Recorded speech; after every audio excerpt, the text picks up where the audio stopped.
Hey guys, I'm Ava, and let's talk about Pokemon. Today, we're going to be talking about sealed product. More specifically, why it is almost never a good idea to try and open sealed product and sell the singles for a profit. You know, I think this is generally common knowledge. However, people still do this, and I think part of that is because there are so many sets right now with expensive cards in them that it can be easy to see why it might be worth it to open, theoretically. And I even made some videos talking about the expected value of a few different boxes, specifically Evolving Stars and Brilliant Stars. And at the time when I did that, Brilliant Stars, the EV was actually above the box price. So in theory, that is something that you could open for a profit. However, we're going to talk more about that and why in that video I said that you probably still shouldn't. So today we're going to be smart. We're at the whiteboard. We're making a chart. Putting on my glasses. Okay. So this really has to do with the amount of sealed product there exists in the world versus singles, and from the point of release, it will change inversely because the more singles there are, the less sealed there is. So we're gonna have, at time, 0, we only have sealed product, right? Let's actually make this a little bit lower because we're gonna do something later on and I'm gonna show you something interesting. So let's say this is all the sealed product that exists. Let's say this is Evolving Skies, everybody's favorite set. So this is all of the Evolving Skies that comes out on release. Well, as time goes by, the amount of sealed product is going to decrease, and it's going to look a shape something like this, because a lot of people are opening products on release, and eventually this rate slows. And something that's interesting to note is that this curve has changed over the years, because it used to be a much steeper curve, so you could expect to see something maybe more like this. And this is why sealed product from way back when is a bit more expensive, because so many more people were opening it. I get a lot of people commenting, well, sealed product isn't always going to go up, but this same type of curve does apply. It's not going to be as sharp, and so the time frame is going to have to be longer, and you aren't necessarily ever going to approach as close to 0 as there are on those, first edition shadowless boxes. But you can still see that these same principles are going to apply. And then we also are going to have our singles. So we're going to represent these with the red marker here. And at the time of release, singles, obviously they don't exist theoretically. So here, upon release, there are 0 singles out in the world. But after release, they are going to start increasing inversely to the decrease in sealed product, right? And this actually has a ceiling. So right around the amount of sealed product that was introduced, obviously there cannot be more singles than sealed product, assuming they are all real. And you can see that this is going to start to approach that, and as this approaches 0, this will approach the original number of sealed products. So the thing is that the window of opportunity for when it is going to be ideal to sell singles is very, very narrow, and you are fighting a losing battle as you go. That window of opportunity is really right around in this region. So in this area here is where it's going to be, most profitable to sell singles, and that's going to be right on release. So the people who are doing this and are actually able to profit are mostly card stores, and this is for a few reasons. One, they can move their inventory much more quickly than the average person. That is imperative because, this period here could just be a few weeks after release. Obviously, it depends on the set, and it just depends on a lot of things. But they are also able to get their sealed products ahead of time and prepare so they can get ready before the actual release of the set. And also they are able to get them at wholesale prices, so they have obviously a much, lower bar to attain profit, right? That makes sense. And it is also important for a card shop to be selling singles. It's part of their business. They don't actually always make a profit on it. But there's a reason that the singles that, a card store's cracking open is almost always the new set. You don't see, a lot of card stores cracking open sets from like a year ago to sell singles for, just because you're so much further along this curve that they're better off just selling them sealed, right?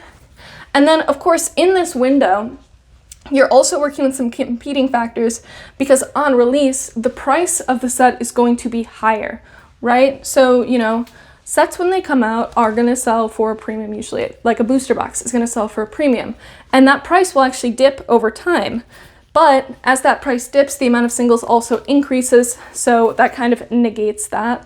But this does create another complicating factor of why this can be a bad idea. And then there's also the fact that you are losing out on potential long-term gains on just holding the box, which is much lower effort.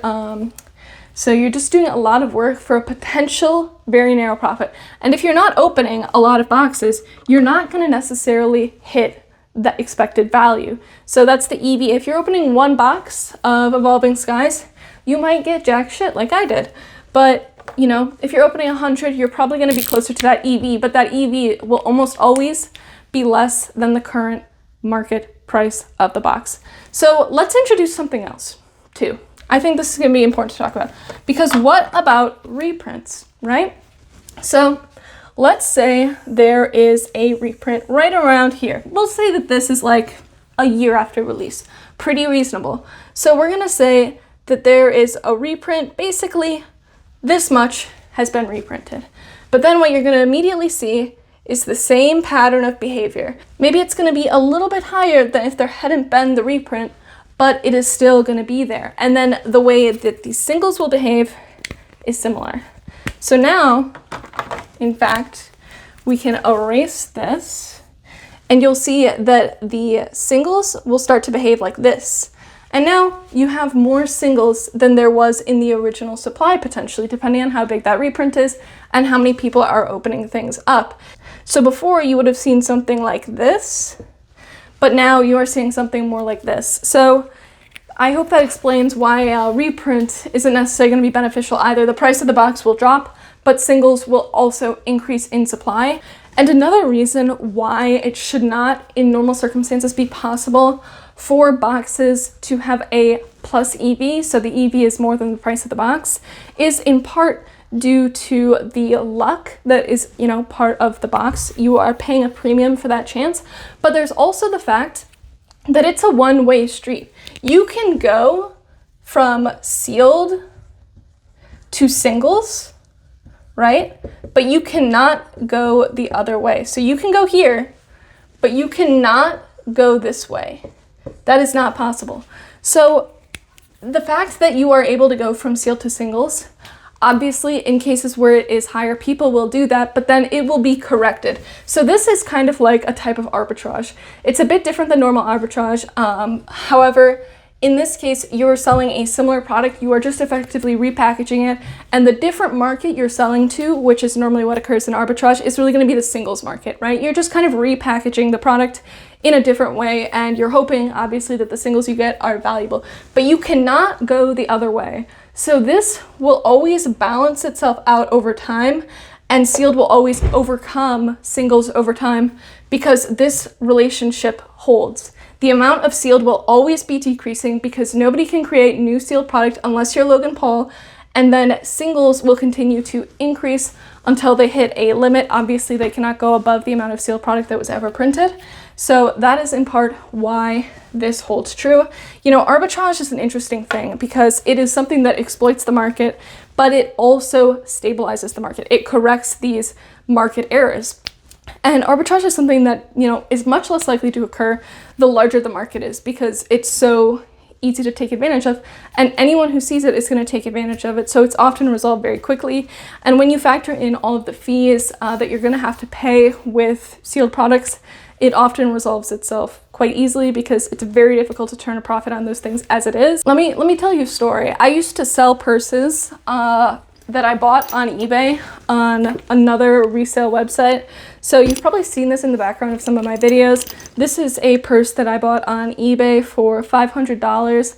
And then this would be one that I would sell on another website for something like $1,200. The reason why this works is because it's a small market. There aren't that many eyes on it. And the people who are looking at things like Poshmark aren't necessarily going to be looking at eBay for purses, and you're kind of getting that finder's fee. But with these cards, there's so many more eyes on them, and also there's the fact that people are usually looking at the same marketplaces. If you're buying cards from God knows where, you might be able to turn a profit, or if you're buying them from other countries and bringing them over, but then at that point, it's not explicitly the most straightforward type of arbitrage because there's much more work in it. A typical example of arbitrage would be that I buy something on the London exchange for $1 and it's trading on the New York Stock Exchange for 105. I sell it on the New York Stock Exchange for 105, I profit, and I could do that a bunch of times until it corrects itself. This doesn't really work quite as well. And again, there's the luck aspect. So this, over time, sealed will always surpass singles.